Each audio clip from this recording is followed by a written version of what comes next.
Bonjour à tous, bonjour à toutes, mes frères et mes sœurs. Très heureux de pouvoir vous retrouver. Après quelque temps, nous étions séparés de corps, puisque j'ai pris quelques jours de vacances aussi. Après ces mois de service depuis le confinement, on n'avait pas pu souffler. Par la grâce de notre Dieu, nous avons pu souffler un peu en famille et nous sommes très heureux de pouvoir vous retrouver. On ne vous voit pas physiquement, mais on sait que derrière votre écran, là où vous êtes fidèles, consacrés à Dieu, et que le Seigneur se servira de ces moments pour pouvoir fortifier la foi des uns et des autres. Je voudrais profiter pour saluer la fidélité de chacun d'entre vous. Vous êtes présents dimanche après dimanche, et notamment pour ce mois d'août, qui a été un mois un peu spécial, avec le repos de quelques frères et sœurs qui nous ont aidés et qui nous ont accompagnés pendant longtemps. À cause de toute cette surcharge de travail, ils ont eu besoin de pouvoir souffler aussi un peu. Voilà pourquoi parfois il y a eu des enregistrements où il n'y a pas eu la prise de vue au travers de la louange. Il y a eu seulement la prédication de la parole de Dieu. Mais je pourrais dire que malgré tout, c'était cela l'essentiel. Dieu le voulant, à partir de la semaine prochaine, vous aurez non seulement la prédication de la parole de notre Dieu, mais vous pourrez participer aussi avec nous à ce moment de louange que nous allons enregistrer et que nous allons pouvoir diffuser en direct aussi pour la louange et la gloire de notre Seigneur. Ce matin, je vous propose de pouvoir ouvrir la parole de notre Dieu dans le livre de l'Exode. On va lire ensemble 3 passages bibliques. Le premier passage se trouve dans le livre de l'Exode, au chapitre 1er. On va lire ensemble du verset 8 jusqu'au verset 14. Il est dit ceci. « Il s'éleva sur l'Égypte un nouveau roi, qui n'avait point connu Joseph. Il dit à son peuple, « Voilà les enfants d'Israël qui forment un peuple plus nombreux et plus puissant que nous. Allons, montrons-nous habiles à son égard, empêchons qu'il ne s'accroisse, et que, s'il survient une guerre, il ne se joigne à nos ennemis pour nous combattre et sortir ensuite du pays. Et l'on établit sur lui des chefs de corvée, afin de l'accabler de travaux pénibles. C'est ainsi qu'il bâtit les villes de Pithom et de Ramsès pour servir de magasin à Pharaon. Mais plus on l'accablait, plus il multipliait et s'accroissait, et l'on prit en aversion les enfants d'Israël. Alors les Égyptiens réduisirent les enfants d'Israël à une dure servitude. Ils leur rendirent la vie amère par de rudes travaux en argile et en briques, et par tous les ouvrages des champs. Et c'était avec cruauté qu'ils leur imposaient toutes ces charges. On va lire un second passage biblique, toujours dans le livre de l'Exode, au chapitre 5. Le temps a passé, le pharaon du début est décédé, un autre lui a succédé, mais la même mentalité anime le pharaon de haine à l'égard du peuple de Dieu, à l'égard de Dieu aussi, à l'égard de l'œuvre de Dieu de façon générale. Et on peut lire ceci dans Exode chapitre 5, à partir du verset 1er jusqu'au verset 4. Moïse et Aaron se rendirent ensuite auprès de Pharaon et lui dirent, « Ainsi parle l'Éternel, le Dieu d'Israël. Laisse aller mon peuple, pour qu'il célèbre au désert une fête en mon honneur. » Pharaon répondit, « Qui est l'Éternel, pour que j'obéisse à sa voix, en laissant aller Israël?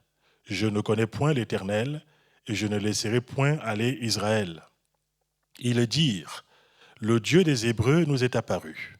Permets-nous de faire 3 journées de marche dans le désert pour offrir des sacrifices à l'Éternel, afin qu'il ne nous frappe pas de la peste ou de l'épée. » Et le roi d'Égypte leur dit, « Moïse et Aaron, pourquoi détournez-vous le peuple de son ouvrage? Allez à vos travaux. » On va lire un dernier passage d'introduction, toujours dans le livre de l'Exode, au chapitre 10, du verset 24 jusqu'au verset 29. Pharaon appela Moïse et dit, « Allez, servez l'Éternel. Il n'y aura que vos brebis et vos bœufs qui resteront, et vos enfants pourront aller avec vous. » Moïse répondit, « Tu mettras toi-même entre nos mains de quoi faire les sacrifices et les holocaustes que nous offrirons à l'Éternel notre Dieu. Nos troupeaux iront avec nous, et il ne restera pas un ongle, car c'est là ce que nous prendrons pour servir l'Éternel, notre Dieu, et jusqu'à ce que nous soyons arrivés, nous ne savons pas ce que nous choisirons pour offrir à l'Éternel. L'Éternel endurcit le cœur de Pharaon, et Pharaon ne voulut point les laisser aller. Pharaon dit à Moïse, « Sors de chez moi, garde-toi de paraître encore en ma présence, car le jour où tu paraîtras en ma présence, tu mourras. » « Tu l'as dit, répliqua Moïse, je ne paraîtrai plus en ta présence. » J'aimerais ce matin, mes frères et mes sœurs et les amis qui nous rejoignent au fur et à mesure de la dispensation de la parole de Dieu sur le site de notre Église et sur YouTube, par le biais de l'Église évangélique Assemblée de Dieu d'Angoulême, je voudrais mettre devant vos yeux ce matin l'importance de pouvoir discerner les pièges subtils du malin. C'est important d'avoir le discernement. Surtout dans les temps que nous vivons aujourd'hui, il est important que nous soyons éclairés sur le plan spirituel des stratégies du diable qui visent à nous empêcher non seulement de pouvoir croître spirituellement, mais aussi numériquement, et qui visent à nous empêcher de pouvoir servir notre Dieu, que ce soit au travers de la louange, au travers du culte, au travers du service, qui visent à nous entraver sur le chemin de la liberté glorieuse que Dieu a pour son peuple. Le livre de l'Exode a souvent été appelé l'évangile de l'Ancien Testament. C'est vrai que c'est un livre extraordinaire qui va aussi être un livre marqueur par rapport à la conscience collective du peuple d'Israël en tant que nation. Ce peuple qui a vécu pendant plus de 4 siècles sous la férule de différents pharaons, sous l'oppression en Égypte. Ce peuple qui avait reçu de la part de Dieu, par le biais des patriarches, des promesses très claires, qu'un jour le Seigneur les conduirait dans le pays de la promesse où coule le lait et le miel. Mais ce peuple s'est trouvé sous la dictature et la tyrannie de rois cruels pendant des siècles et des siècles, un siècle de souffrance, de douleur, d'incompréhension aussi de la part des uns et des autres, jusqu'au temps marqué par la sagesse de Dieu, le temps de la libération approchait. Et on va voir que Dieu, voulant libérer son peuple, et voulant l'amener maintenant dans le pays de l'épanouissement, dans le pays de la promesse, dans le pays qu'il avait préparé pour son service, on va voir que ce chemin sera entravé par une opposition spirituelle, politique, une oppression de la part de ces pharaons, les uns après les autres, pour empêcher le peuple de Dieu de pouvoir rentrer pleinement dans sa destinée sur le plan spirituel. On va discerner ce matin quelques-uns de ces pièges. Et ce qui a été écrit dans la parole de Dieu l'a été pour notre instruction. Nous pouvons discerner aussi que la stratégie du diable n'a pas changé. Quelles que soient les époques, quelles que soient les circonstances aussi, il est important que le peuple du Seigneur soit un peuple éclairé, afin que si les choses existent autour de nous, ou si ces choses survenaient dans notre vie ou autour de nous aussi, que nous soyons capables de pouvoir voir les pièges qui nous sont tendus, dans le but de pouvoir voir la bonne stratégie pour pouvoir sortir de ces pièges tendus par le diable sur le chemin de notre foi, sur le chemin de notre consécration à Dieu, sur le chemin de notre obéissance à l'égard de notre Seigneur. Le premier piège que Pharaon va tendre, et ici Pharaon c'est un tout petit peu, je pourrais dire, la figure du diable dans ce récit. Autant Moïse va représenter quelque part ici la figure du libérateur. Il sera une sorte de figure messianique qui sera préfiguratrice de ce que Jésus va faire beaucoup plus tard. Autant on peut dire par rapport à Pharaon ici qu'il incarne, pour ainsi dire, la figure du diable qui s'oppose à la liberté du peuple de Dieu, qui s'oppose à sa joie, qui s'oppose à son service et qui s'oppose à son épanouissement. Et dans les premiers obstacles, les premiers pièges qui seront placés devant le peuple de Dieu, ce sera le piège de l'accablement. On l'a lu ensemble dans Exode chapitre 1er. On va voir comment est-ce que ces personnes en Égypte qui étaient mal intentionnées à l'égard du peuple de Dieu vont tout faire dans le but de pouvoir l'accabler. Au verset 10, on a dit ceci, et on a pu le lire ensemble. Voilà ce qu'ils vont dire. « Allons, montrons-nous habiles à son égard, empêchons qu'il ne s'accroisse, et que s'il survient une guerre, il ne se joigne à nos ennemis pour nous combattre et pour sortir ensemble du pays. » Et nous est dit, et l'on établit sur lui des chefs de corvée afin de l'accabler par des travaux pénibles. Accabler le peuple de Dieu. C'est une stratégie qui n'a pas changé de la part du diable.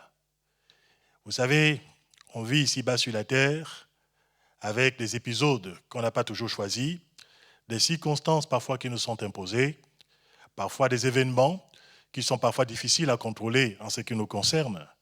Mais nous savons que derrière bien des événements, derrière certaines circonstances aussi de notre quotidien, parfois derrière des choses qui visent à nous écraser, à nous rendre malheureux, on peut discerner parfois la main du diable qui est quand même là derrière aussi, dans le but de pouvoir nous rendre malheureux. Par rapport aux Israélites, on va constater que très rapidement, ils chercheront à pouvoir freiner la croissance numérique du peuple de Dieu.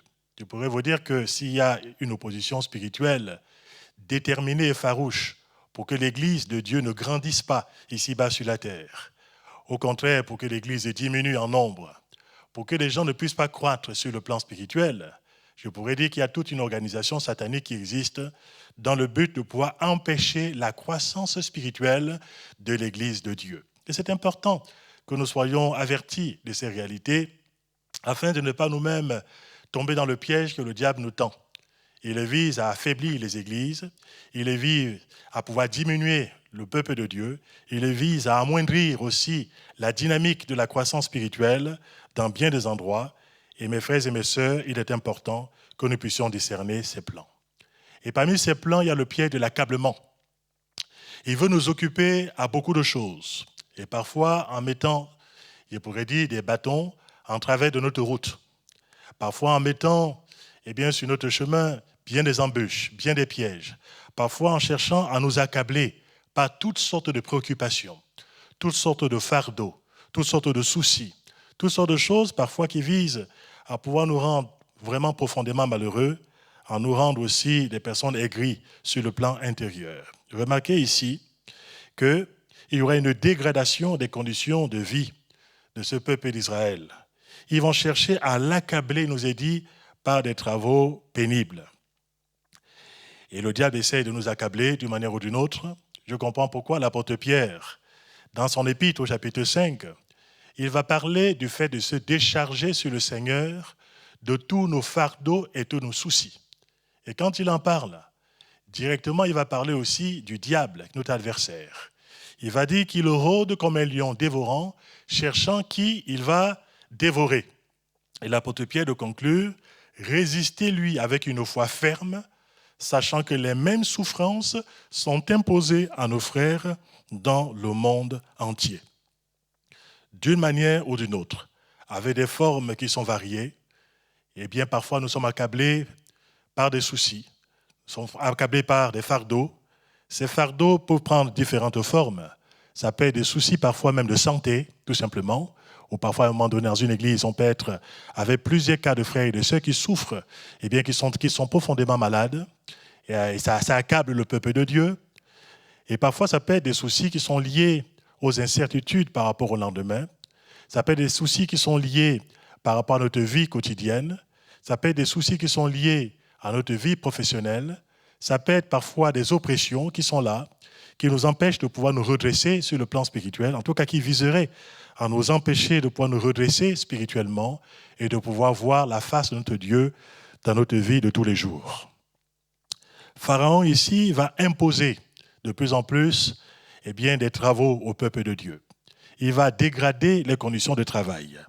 Il nous est même dit, beaucoup plus tard, alors que c'est un autre pharaon qui a succédé à celui du début, mais il nous est dit que ce pharaon-là aussi va donner des ordres aux inspecteurs du peuple et aux commissaires, et il va leur dire ceci, vous ne donnerez plus comme auparavant de la paille au peuple pour faire des briques, qu'ils aillent eux-mêmes se ramasser de la paille, vous leur imposerez néanmoins la quantité de briques qu'ils faisaient auparavant, vous n'en retrancherez rien, car ce sont des paresseux. Voilà pourquoi il le crie en disant, allons offrir des sacrifices à notre Dieu. Que l'on charge de travail ces gens, qu'ils s'en occupent, et ils ne prendront plus garde à des paroles de mensonges. Regardez ici une stratégie diabolique. Charger le peuple de Dieu, charger le cœur des enfants de Dieu, alourdir leur marche sur le plan spirituel. Pourquoi ? Pour qu'ils puissent être préoccupés par ces réalités de façon générale, qu'ils puissent tourner parfois en rond dans leurs problèmes, qu'ils puissent ressasser sans cesse des choses qui les font souffrir. Pourquoi ? Pour qu'ils finissent par douter de la bonté de Dieu, qui finissent par douter de la puissance du Seigneur, qui finissent par douter des promesses du Seigneur qui leur ont été apportées, qui finissent finalement par ne pas prendre au sérieux la parole de notre Dieu. Il nous est dit ici, comme ça, ils ne prendront plus garde à des paroles de mensonges.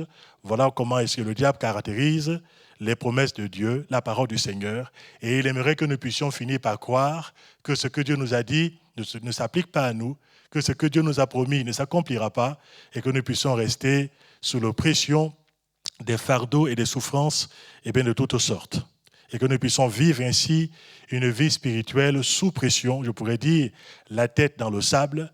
Mes frères et mes sœurs, il est important que nous puissions redresser nos têtes, que nous puissions les lever en direction du Seigneur, quand viennent les problèmes, quand viennent les soucis, quand viennent les préoccupations, que nous ne soyons pas submergés par ces choses-là qui veulent nous empêcher d'avancer sur le plan spirituel et sur le plan moral, qui aimeraient même nous retrancher de la vie de l'Église quelque part, qui aimeraient nous isoler sur le plan spirituel, mais que nous puissions discerner la stratégie du diable.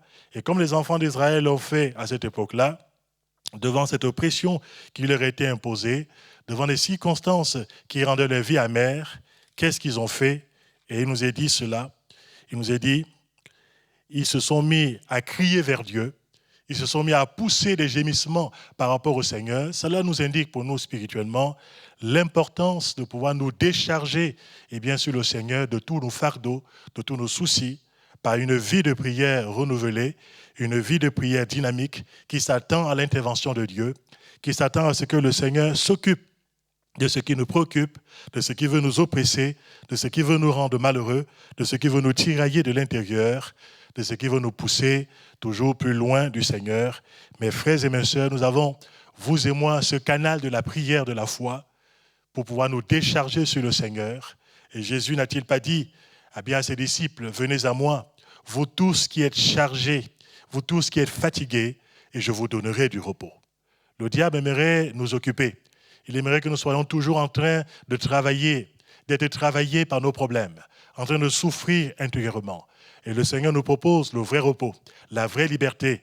Mais il est important que vous et moi, nous puissions comprendre la stratégie du diable et que nous puissions décharger de notre cœur toutes ces choses qui nous préoccupent, qui veulent nous entraver sur le plan spirituel et qui veulent nous amener à ralentir notre marche sur le chemin de l'épanouissement, sur le chemin de l'obéissance à la parole de Dieu, sur le chemin de la vocation que le Seigneur adresse à son Église, mais aussi à chacun d'entre nous spirituellement. La clé, la solution ne se trouve pas dans une révolte, ne se trouve pas dans cultiver le fait de l'amertume, ne se trouve pas dans le fait de pouvoir vivre finalement dans l'aigreur ou de pouvoir chercher à en s'apprendre aux autres croyants, parce que ça fait partie des stratégies du diable. En accablant les uns et les autres, il va réussir pendant un temps par rapport aux Israélites, il va même réussir à les dresser les uns par rapport aux autres. Et ça, c'est un piège dans lequel il ne faut surtout pas tomber. Il nous a même dit qu'à un moment donné, ils vont cesser de pouvoir écouter la parole du Seigneur. Ils vont dire à Moïse et à Aaron, finalement, le Seigneur vous a-t-il vraiment envoyé? Et s'il vous a vraiment envoyé, pourquoi cela se fait-il que nous soyons toujours dans l'accablement? Ils voulaient réussir à pouvoir désolidariser le peuple de Dieu de leurs conducteurs spirituels. Ils voulaient réussir à créer la zizanie à cause des problèmes que certains pouvaient vivre sur le plan de la vie quotidienne, sur le plan collectif aussi. Mais mes frères et mes sœurs, Dieu nous a donné le discernement par sa parole et par le Saint-Esprit. Nous n'avons pas affaire à un ennemi qui nous veut du bien, au contraire. Un ennemi qui est subtil, un ennemi qui est rusé, un ennemi qui est malin et qui vise quelque part à nous rendre encore de plus en plus malheureux et s'il le fallait, à diviser le peuple du Seigneur en mettant de plus en plus des fardeaux et des problèmes au milieu de chacun d'entre nous. Mais avec la grâce du Seigneur, nous avons le remède. Tourner nos regards vers le Seigneur, redresser notre tête et crier vers celui qui est le Dieu de délivrance, le Dieu capable de nous libérer de l'oppression et des fardeaux, le Seigneur qui n'a pas changé, que le nom de notre Seigneur soit béni. Dans ce piège de l'accablement, c'est un piège réel. Il a pris des figures différentes à travers les âges. Aujourd'hui encore, je sais qu'au milieu de nous, et peut-être que vous qui m'écoutez ce matin, vous êtes accablés dans votre cœur, parfois désespérés. Parfois, vous posez des questions par rapport à l'issue de la situation dans laquelle vous vous trouvez. Peut-être que vous connaissez aussi des frères et des sœurs dans l'Église qui sont accablés par un fardeau particulier et qui peut-être n'ont plus le courage de pouvoir prier, qui peut-être n'ont pas la force de pouvoir prier. Ma prière, c'est que ce message de ce matin soit un message qui nous fortifie de l'intérieur, qui nous rebooste sur le plan spirituel et qui nous amène les uns et les autres à ne pas nous décourager, à ne pas sombrer sur le plan spirituel, mais au contraire à pouvoir nous redresser avec foi et à pouvoir regarder la délivrance qui s'approche de la part de notre Seigneur. Parce que le Dieu de l'Exode, c'est le Dieu de la délivrance, malgré l'opposition de la part du Pharaon, qui est la figure du diable ici. Le peuple de Dieu finira par être libéré. J'aimerais mettre sous vos yeux une deuxième stratégie de la part du diable.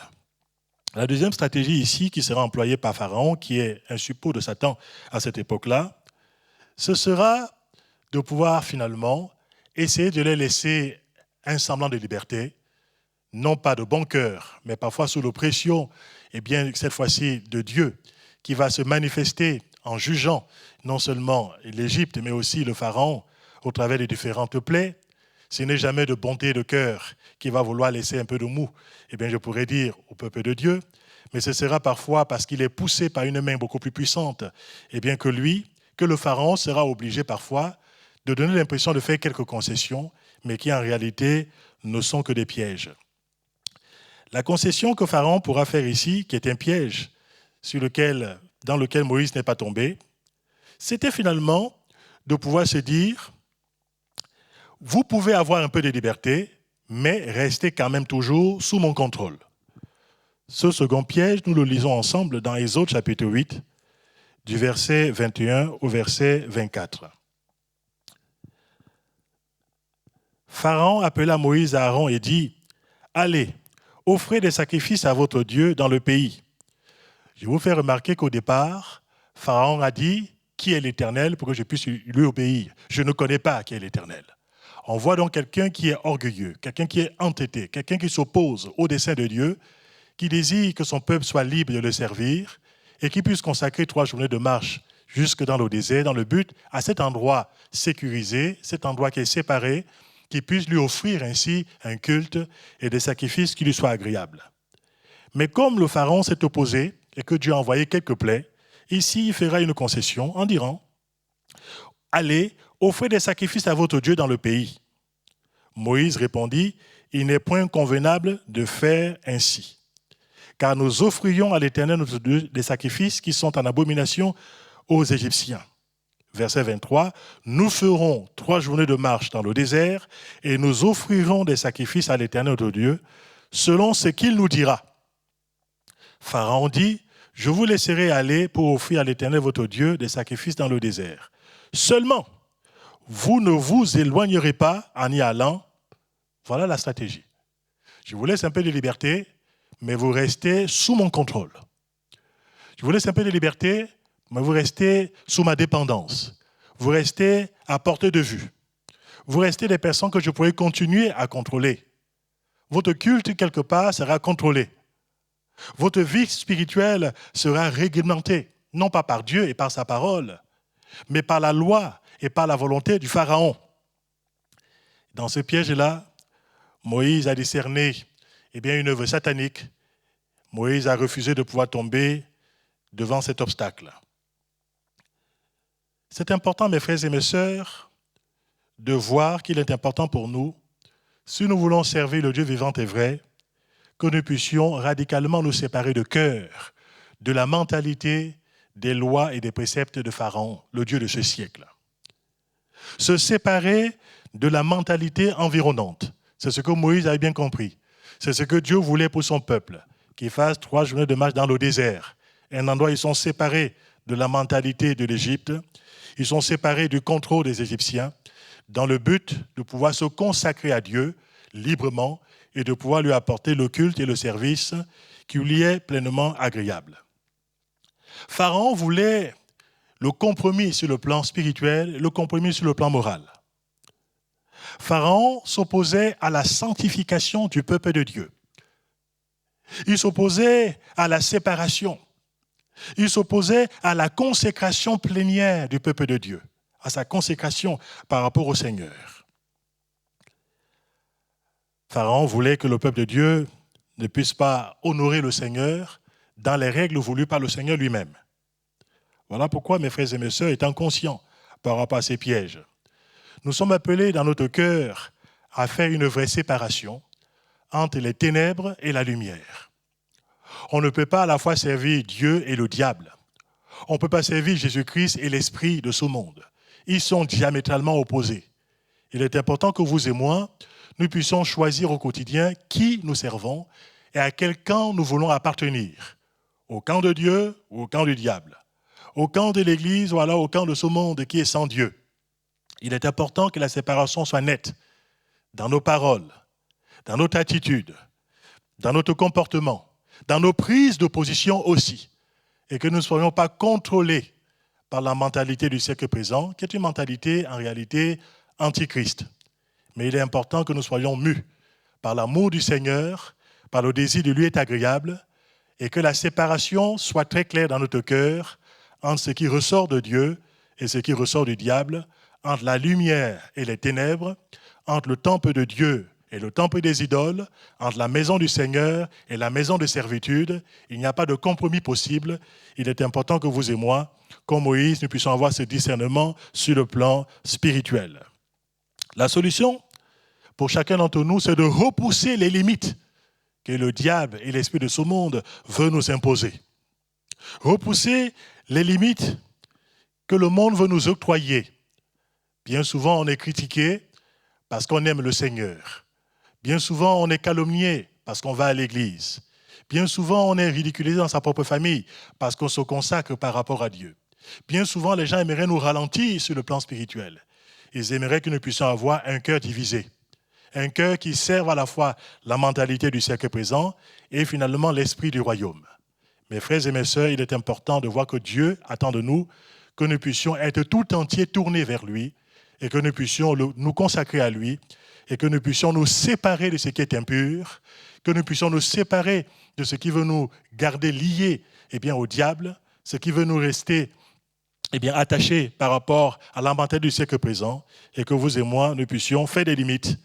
Non pas les limites que le diable nous impose, mais que nous puissions repousser ces limites-là et rentrer dans le cadre que Dieu a prévu pour chacun d'entre nous, refuser ce compromis spirituel, ce compromis moral que le monde et le diable aimeraient nous imposer sur le plan spirituel. Troisième piège que le Pharaon a eu à vouloir opposer pour que le peuple de Dieu ne puisse pas connaître un plein épanouissement, tout en faisant semblant de comprendre le peuple de Dieu, alors que derrière il y avait un piège chaque fois, comme nous l'avons déjà vu. Dans Exode chapitre 10, alors que le peuple doit aller offrir au Seigneur des sacrifices tout entiers, c'est-à-dire ils vont ensemble, hommes, femmes et enfants, ainsi que les bêtes pour le sacrifice, regardez ce que Pharaon va leur proposer, un marché de dupes. Heureusement que Pharaon fait ce marché de dupes à un homme comme Moïse, qui est un homme intelligent, selon les voies de Dieu, qui a le discernement sur le plan spirituel. Et ma prière, c'est que vous et moi aussi, nous puissions avoir ce même discernement sur le plan spirituel. Et ici, on peut lire dans Exode chapitre 10 au verset 7. Les serviteurs de Pharaon lui dirent : « Jusqu'à quand cet homme sera-t-il pour nous un piège ? Laisse aller ces gens et qu'ils servent l'Éternel leur Dieu. Ne vois-tu pas encore que l'Égypte périt ?» Il faut dire entre-temps que Dieu avait commencé à envoyer ses jugements sur le pays de l'Égypte. Et que devant les jugements multiples qu'il va envoyer, il y a des personnes, même en Égypte, qui vont commencer à avoir une certaine crainte vis-à-vis de Dieu et qui vont vouloir finalement faire cette requête à Pharaon en disant, avant que le pays tout entier ne soit détruit, il est quand même important de pouvoir laisser ces personnes puisque Dieu veut les libérer de l'oppression. Il nous est dit, au verset 8, « On fit revenir vers Pharaon Moïse et Aaron. Allez, dit-il, servez l'Éternel votre Dieu. Qui sont ceux qui iront ? Moïse répondit, nous irons avec nos enfants et nos vieillards, avec nos fils et nos filles, avec nos brebis et nos bœufs, car c'est pour nous une fête en l'honneur de l'Éternel. Pharaon leur dit, que l'Éternel soit avec vous. Il semble les comprendre, mais il y a encore là derrière, c'est un langage mensonger. On va voir par la suite. Que l'Éternel soit avec vous, tout comme je vais vous laisser aller, vous et vos enfants. Prenez garde, car le malheur est devant vous. Non, non, allez, vous les hommes, et servez l'Éternel, car c'est là ce que vous avez demandé, et on les chassa de la présence de Pharaon. Regardez ici ce piège terrible dans lequel le Pharaon aimerait que le peuple de Dieu puisse tomber. Heureusement qu'ils ne sont pas tombés dans ce piège-là. Ici, qu'est-ce qui va se passer? Ce sera dans le but de pouvoir retenir en otage les femmes et les enfants, dans le but de pouvoir envoyer les hommes à les servir Dieu. Et derrière tout cela, on discerne la volonté du diable de pouvoir diviser les couples, de pouvoir diviser les familles, pour que les familles ne puissent pas servir le Seigneur d'un même cœur, ne puissent pas le servir ensemble, et que de fois, parfois, il est arrivé que nous puissions voir des couples qui se séparent par rapport au service, des couples qui n'ont pas le même dessein de pouvoir servir Dieu. On voit parfois des enfants qui s'opposent à leurs parents ou des parents qui s'opposent à leurs enfants. On voit des divisions qui sont parfois très marquées, y compris au sein des familles. Et derrière toutes ces œuvres de division, il faut être capable de pouvoir discerner la main maligne du diable. Pharaon, quant à lui, voulait retenir en otage les femmes et les enfants du peuple de Dieu. C'était pour lui un dépôt de garantie que les hommes qui vont partir ne pourront pas rester là-bas tout seuls. Ils vont forcément finir par revenir. Ils auront le cœur qui sera partagé entre les intérêts de Dieu et les intérêts de leur propre famille, leurs femmes et leurs enfants. Le Pharaon sait très bien qu'un cœur qui est partagé est un cœur qui est malheureux. Et c'est vrai, quand le cœur est divisé, on est malheureux. Quand il y a une séparation dans un couple, quand il y a des dissensions dans une famille, quand il y a finalement, pour ainsi dire, une sorte de guerre larvée entre des personnes qui habitent dans une même maisonnée, le diable sait que le service est difficile et que parfois, les gens qui vont servir dans ces conditions, ils partent parfois avec le cœur qui est saignant, avec le cœur qui souffre. Séparation des couples, division des familles. Voilà pourquoi, mes frères et mes sœurs, il est important de voir aussi ce piège et plus que jamais de pouvoir prier pour les couples dans les églises, de pouvoir prier pour les familles dans les églises, afin que chacun, avec la grâce de Dieu et avec la dimension de la foi, prenne position devant le Seigneur et soit capable de dire, comme Josué l'a dit en son temps, « Moi et ma maison, nous servirons l'Éternel ». Que nous puissions bien être conscients que la volonté de Dieu, c'est non seulement de nous bénir individuellement, mais aussi de bénir les foyers et de bénir les familles tout entières. Sois sauvé, toi et ta famille. Je pense que ce plan de Dieu, c'est aussi valable aujourd'hui. Non seulement sauver ceux qui sont déjà sauvés, mais aussi par la suite, avec la grâce du Seigneur, ajouter dans ce plan de salut les gens qui nous tiennent à cœur, notamment les gens de notre maison. Dieu désire que nous puissions amener avec nous dans l'église locale les gens qui nous tiennent à cœur. C'est sa volonté que nous puissions le servir ensemble, que nous puissions vivre des expériences spirituelles ensemble, que les couples chrétiens, les familles chrétiennes se mettent ensemble au service du Seigneur, célèbrent le culte de l'Éternel ensemble.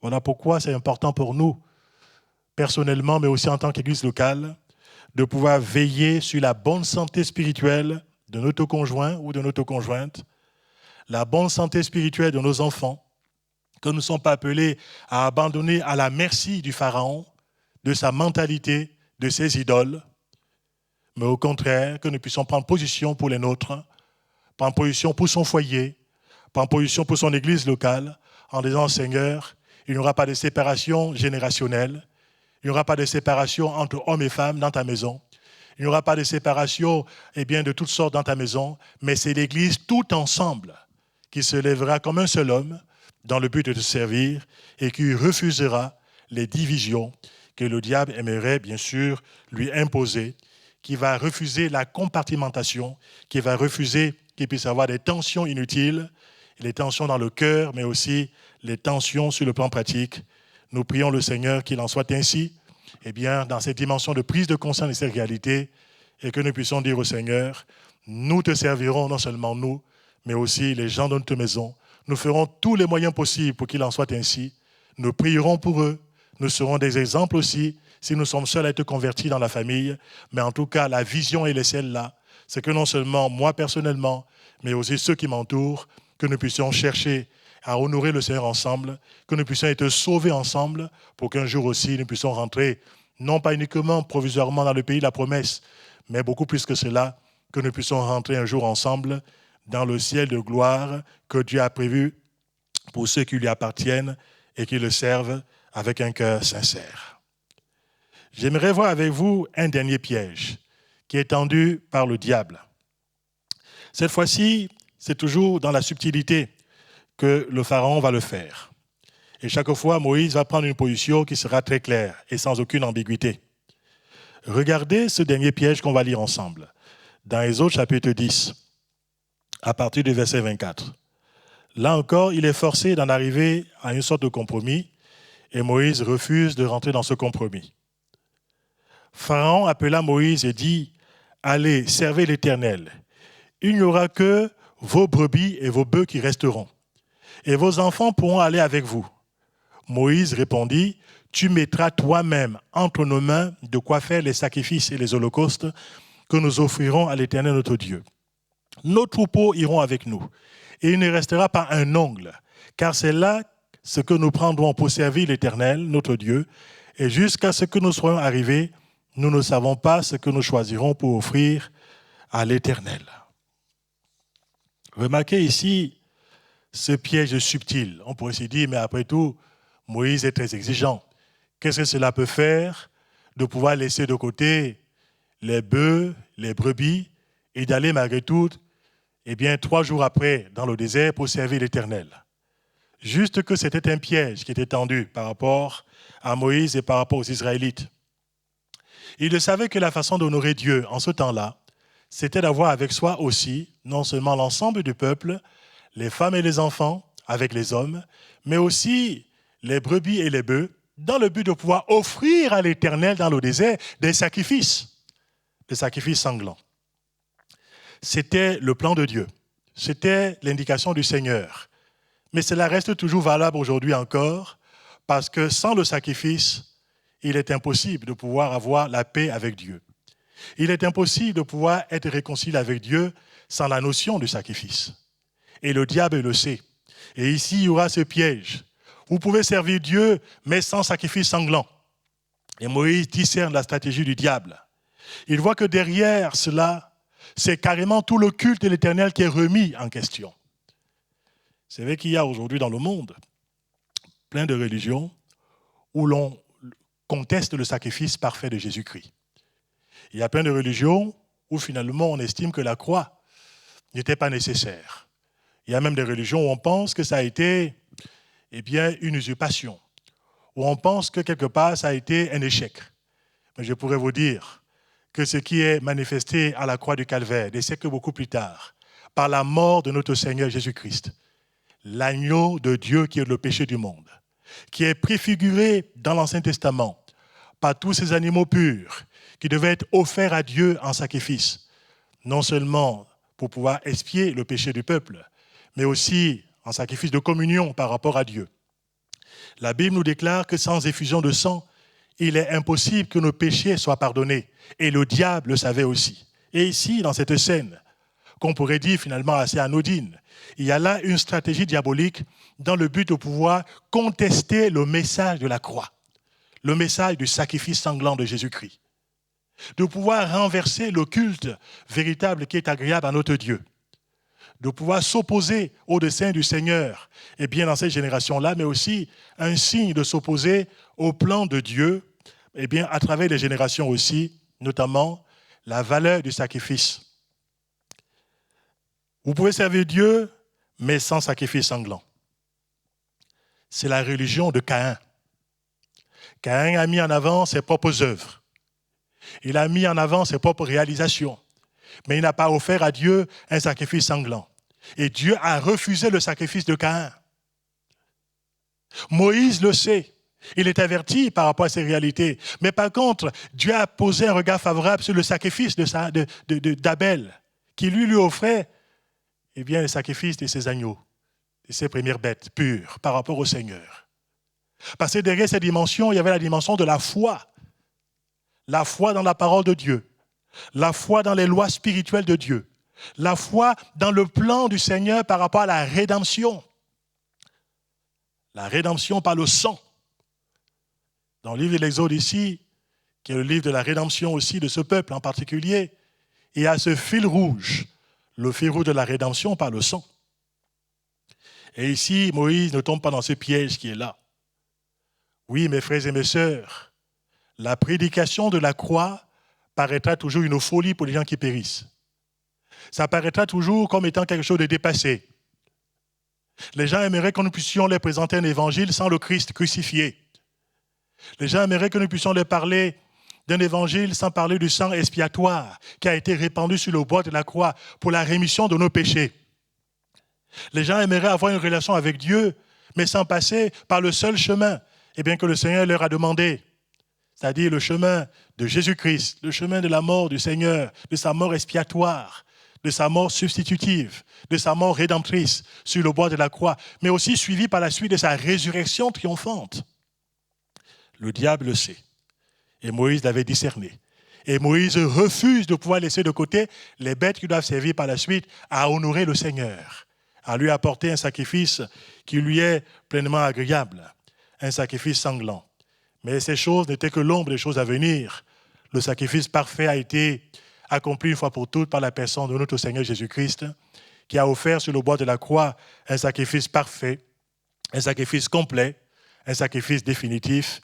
Et la substance de la bonne nouvelle, c'est Jésus-Christ venant mourir sur le bois de la croix pour les péchés des hommes, dont le sang a été répandu afin que le pécheur qui croit en lui, qui se repent de ses péchés, puisse avoir la paix avec Dieu et puisse ainsi honorer le Seigneur en esprit et en vérité.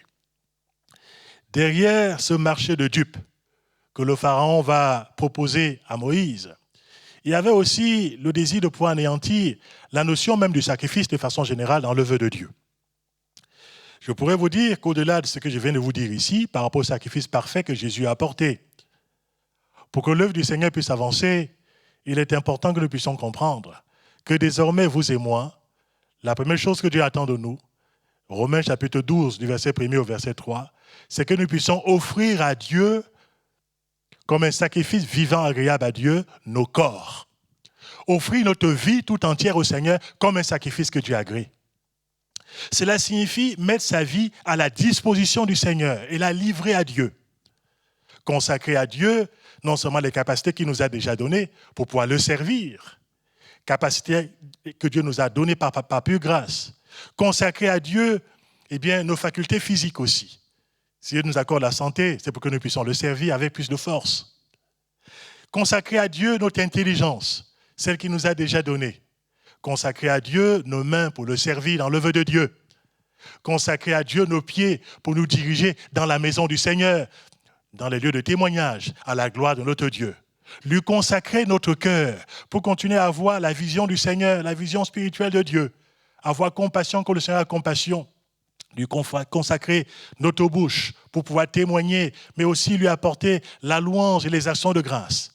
Lui consacrer en sacrifice nos yeux, qui ne peuvent pas se contenter de voir n'importe quoi, mais les yeux qui se concentrent sur les choses qui sont pures, qui sont agréables à Dieu et qui discernent le plan de Dieu. Lui consacrer nos oreilles, qui ne peuvent pas écouter n'importe quoi non plus, mais des oreilles qui sont attentives à la parole du Seigneur. Oui, en somme, mes frères et mes sœurs, livrer ce que nous sommes à Dieu, être à l'autel du Seigneur, se consacrer à Dieu, lui consacrer notre temps aussi, consacrer le temps au Seigneur. C'est un sacrifice parfois par rapport à notre emploi de temps que de se consacrer à Dieu. Voilà à de telles offrandes auxquelles Dieu prend plaisir aujourd'hui pour nous qui sommes déjà sauvés, et cela par pure grâce de la part de notre Seigneur. Lui consacrer une partie de nos biens matériels aussi, pour que l'Église puisse avancer. Ça demande parfois des efforts qui sont faits, parfois des sacrifices qui sont consentis sur notre budget. Oui, mes frères et mes sœurs, la vie chrétienne, c'est une vie qui n'est pas dépourvue de sacrifices. Mais ce n'est pas des sacrifices qui sont méritoires, on l'a bien compris. Le seul sacrifice méritoire, c'est celui que le Christ a consenti pour nous. Mais comme on a compris qu'il est mort pour nous, nous voulons vivre pour lui, en lui offrant finalement tout ce que nous sommes et tout notre vie aussi, à la louange, à la gloire de notre Seigneur. Moïse a discerné la notion du sacrifice. Et il a refusé de faire la moindre concession aux pharaons de cette époque.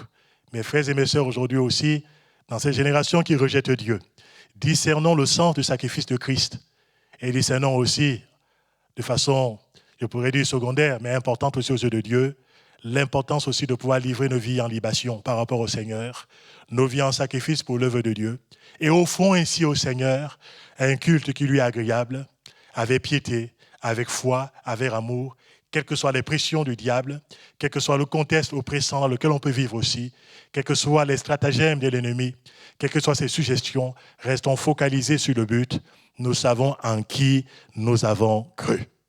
Ce matin, j'ai voulu mettre devant vos yeux ces 4 pièges subtils de la part du diable. Le piège de l'accablement. Ne tombons pas dans ce piège. Le piège aussi du fait de pouvoir être contrôlé par les limites que le diable nous imposer. Rester dans le pays, ne pas aller plus loin avec Dieu. Rester avec une vie spirituelle étroite et partagée. Le piège de la division, que ce soit dans les églises, que ce soit dans les familles, que ce soit dans les couples, dans le but de pouvoir nous écarteler sur le plan spirituel. Et le dernier piège, peut-être le plus subtil encore de tous, le piège de pouvoir nous séparer du sacrifice de Christ, mais aussi de la notion même de sacrifice dans l'œuvre de Dieu. Mes frères et mes sœurs, on a discerné ces réalités. Nous voulons dire au Seigneur, nous voici pour te servir, en esprit et en vérité, avec ce que nous sommes, avec ce que nous avons reçu de ta part, afin que ton nom puisse être glorifié. S'il faut se sanctifier pour son Dieu, on le fait. En tout cas, nous voulons nous consacrer à notre Seigneur, corps, âme et esprit, cela pour la louange et la gloire de notre Dieu. La réponse de Moïse a été très ferme à chaque fois. Et je comprends pourquoi il a été considéré par Dieu comme étant un serviteur qui a été fidèle à Dieu. Plaise au Seigneur que vous et moi aussi, dans notre propre génération, nous puissions refuser les compromis du diable, que nous puissions discerner ses pièges et que nous puissions avoir une foi ferme, comme celle que Moïse a exprimée en ce temps-là. Cela pour la louange et la gloire du peuple du Seigneur, la louange et la gloire de notre Dieu. Courbons nos cœurs devant le Seigneur. Je te remercie, Seigneur mon Dieu, pour le message que tu as mis sur mon cœur ce matin. Je veux te remercier parce que tu nous avertis, tu nous éclaires. Tu es, mon Dieu, ce Dieu qui prend soin de ton Église. Tu désires son épanouissement. Tu désires, mon Dieu, sa liberté. Tu désires qu'elle puisse vivre sans crainte ici-bas sur la terre et qu'elle te serve tous les jours de sa vie, t'apportant un culte tous les jours aussi, avec piété, avec crainte, avec tremblement, mais dans la foi et dans l'amour. Je te remercie parce que c'est toi qui as commencé cette œuvre en nous. Tu nous as sortis de la maison de servitude. Tu nous as libérés de l'Égypte. Tu nous as sortis, Seigneur mon Dieu, de l'esclavage du péché, de la domination du diable. Et nous voulons te dire, nous voici pour servir le Dieu vivant et vrai. Quel que soit le prix à payer, quelle que soit l'adversité à affronter, nous voici pour te servir, Seigneur. Nous voulons aller en avant avec toi. Aide-nous, Seigneur, à pouvoir marcher à les yeux fixés sur toi. Aide-nous à pouvoir persévérer sur le chemin de l'obéissance, quel que soit le prix, quels que soient les dangers, que nous puissions regarder à toi, Seigneur. Tu es notre grand libérateur, tu es avec nous, tu t'occupes de nous et tu nous protèges sur la route. Que ton nom soit béni, notre Dieu, au nom de Jésus-Christ. Amen. Béni soit le nom de notre Seigneur. Frères et sœurs, je vous souhaite une bonne fin de journée. Je vous souhaite aussi de passer une excellente semaine sous le regard de notre Seigneur et au plaisir de vous revoir, ou alors au moins de partager avec vous la parole de Dieu dimanche prochain. S'il plaît à notre Seigneur, soyez bénis.